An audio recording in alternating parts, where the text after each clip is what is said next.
Hello and welcome to Quickfire Reviews, your no BS, straight to the point entertainment review channel. In today's video, we're checking out the DLC for Horizon Forbidden West, Burning Shores. So, let's get into it.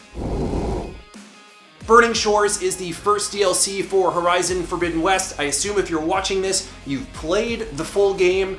I definitely recommend picking up the DLC if you liked the full game, because of course it's going to be more of the same. It's an open world game. It's prehistoric yet futuristic, and I'm not going to say more than that as to avoid spoilers. You're hunting down machines that look and act like dinosaurs. There's a skill tree, so there's RPG elements built in. And it's just overall a really fun, cool, story-driven action game. When it comes to the visuals, this game looks great. It looks awesome on a PS5 as the original title did. Burning Shores, you're going to see more water, more oceans, a little bit more mountains, and again, it looks phenomenal. I have to admit, I hadn't played the original game since it first came out, so coming back to this world with the DLC was awesome. I actually hadn't thought about this game for quite some time since it originally came out and I finished it.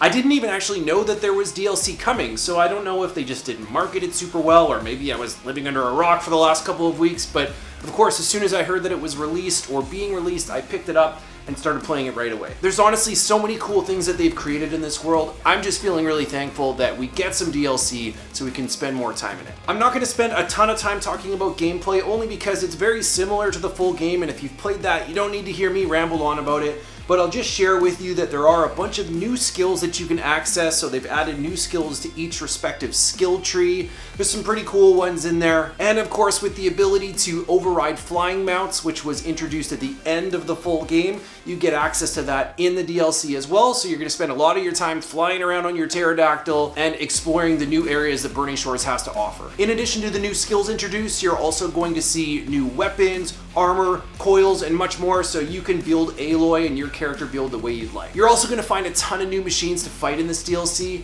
and I'm going to be honest, I died a lot. I don't know if that's just because I was a little rusty and getting used to the controls again, but there were some battles, like even just the first kind of mini boss battle, that I died several times before I progressed through, and I don't know if that's just because my gear was maybe a little underpowered going into it, but it reminded me of how intense some of these battles can be. One of the first main battles that you encounter is with this like giant toad frog-like creature, and it like leaps up into the air and it shoots eggs at you, and the eggs hatch and they have these flying machines that come at you, and it's like super intense. There's a lot going on, and I definitely had to fight that guy a few times before I made it through successfully. And even then, when I was able to finish the battle, it took a while. I feel like that fight maybe took 7-8 minutes, so it was really cool to be immersed in that for an extended period of time, and it reminded me of how awesome the combat is in this game. So basically, if you liked Horizon Forbidden West, you'll really enjoy the Burning Shores DLC as well, specifically the gameplay. Now let's talk about the technical aspects of the game.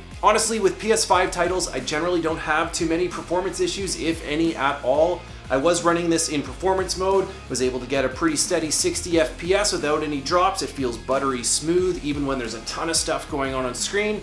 So no complaints about the technical aspects for me. I'm going to keep this one short and sweet. So in summary, if you played Forbidden West, you really enjoyed it. Of course, you're going to like Burning Shores as well. It is much of the same. I wouldn't say there's a ton of innovation here. There's not a lot of new things that they throw at you, and I kind of wish there was more to do in this world other than what we're already familiar with. But that said, more Horizon is a great thing as far as I'm concerned, so I'll take what I can get. The combat's great, it's fun, it's challenging, it's fast-paced. There's a lot of customizations you can do with the weapons. You can progress your character the way you want through unique skills. And I'm a big fan of the Horizon story. It's one of the few single-player games that the narrative has really captured me over the last couple of years. I love watching the story unfold, and I'm excited to see where it takes us next. Okay, so with all of that in mind, Quickfire Reviews is going to give Horizon Burning Shores an 8 out of 10. A lot of great stuff to do here. It's a good DLC expansion. They don't bring a ton of innovation into it, but I don't think they actually needed to. It's just cool to be back in this world. But as always, I would love to hear what you think, so feel free to leave a comment with your thoughts and feedback. How do you feel the DLC stacks up against the title? And what about the original Horizon? How do you feel about that? Feel free to share. If this is your first time at Quickfire Reviews, please do like and subscribe. All that stuff helps the algorithm. I really appreciate your support, and I can't wait to see you in the next one. Quickfire out.